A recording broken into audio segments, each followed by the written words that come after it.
یہ اللہ کی کتاب ہے، اس میں کوئی شک نہیں ہے۔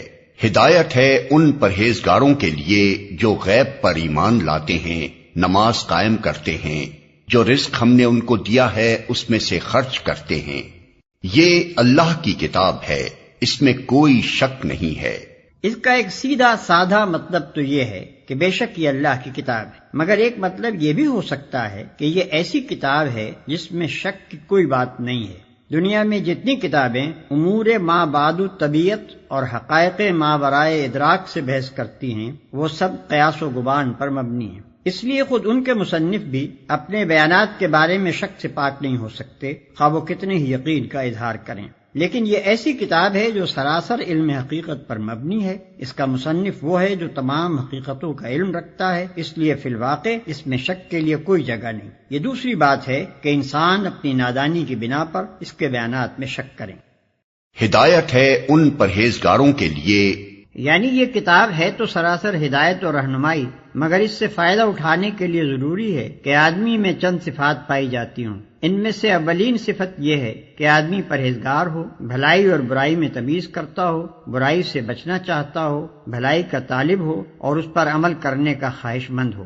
رہے وہ لوگ جو دنیا میں جانوروں کی طرح جیتے ہوں، جنہیں کبھی یہ فکر لاحق نہ ہوتی ہو کہ جو کچھ وہ کر رہے ہیں وہ صحیح بھی ہے یا نہیں، بس جدھر دنیا چل رہی ہو یا جدھر خواہش نفس دھکیل دے یا جدھر قدم اٹھ جائیں اسی طرف چل پڑتے ہوں، تو ایسے لوگوں کے لیے قرآن میں کوئی رہنمائی نہیں ہے۔ جو غیب پر ایمان لاتے ہیں، یہ قرآن سے فائدہ اٹھانے کے لیے دوسری شرط ہے۔ غیب سے مراد وہ حقیقتیں ہیں جو انسان کے حواس سے پوشیدہ ہیں اور کبھی براہ راست عام انسانوں کے تجربے و مشاہدے میں نہیں آتی، مثلا خدا کی ذات و صفات، ملائکہ، وحی، جنت، دوزخ وغیرہ۔ ان حقیقتوں کو بغیر دیکھے ماننا اور اس اعتماد پر ماننا کہ نبی ان کی خبر دے رہا ہے، ایمان بالغیب ہے۔ آیت کا مطلب یہ ہے کہ جو شخص ان غیر محسوس حقیقتوں کو ماننے کے لیے تیار ہو، صرف وہی قرآن کی رہنمائی سے فائدہ اٹھا سکتا ہے۔ رہا وہ شخص جو ماننے کے لیے دیکھنے اور چکھنے اور سونگنے کی شرط لگائے اور جو کہے کہ میں کسی ایسی چیز کو نہیں مان سکتا جو ناپی اور تولی نہ جا سکتی ہو، تو وہ اس کتاب سے ہدایت نہیں پا سکتا۔ نماز قائم کرتے ہیں، یہ تیسری شرط ہے۔ اس کا مطلب یہ ہے کہ جو لوگ صرف مان کر بیٹھ جانے والے ہوں وہ قرآن سے فائدہ نہیں اٹھا سکتے۔ اس سے فائدہ اٹھانے کے لیے ضروری ہے کہ آدمی ایمان لانے کے بعد فوراً ہی عملی اطاعت کے لیے آمادہ ہو جائے، اور عملی اطاعت کی اولین علامت اور دائمی علامت نماز ہے۔ ایمان لانے پر چند گھنٹے بھی نہیں گزرتے کہ مؤذن نماز کے لیے پکارتا ہے اور اسی وقت فیصلہ ہو جاتا ہے کہ ایمان کا دعویٰ کرنے والا اطاعت کے لیے بھی تیار ہے یا نہیں۔ پھر یہ مؤذن روز 5 وقت پکارتا رہتا ہے، اور جب بھی انسان اس کی پکار پر لبیک نہ کہے اسی وقت ظاہر ہو جاتا ہے کہ مدعی ایمان اطاعت سے خارج ہو گیا ہے۔ پس ترک نماز دراصل ترک اطاعت ہے، اور ظاہر بات ہے کہ جو شخص کسی کی ہدایت پر کاربند ہونے کے لیے ہی تیار نہ ہو، اس کے لیے ہدایت دینا اور نہ دینا یکساں ہے۔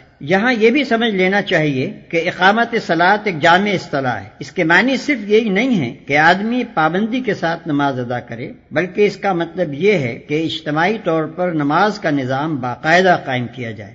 اگر کسی بستی میں ایک شخص انفرادی طور پر نماز کا پابند ہو لیکن جماعت کے ساتھ اس فرض کے ادا کرنے کا نظم نہ ہو، تو یہ نہیں کہا جا سکتا کہ وہاں نماز قائم کی جا رہی ہے۔ جو رزق ہم نے ان کو دیا ہے اس میں سے خرچ کرتے ہیں۔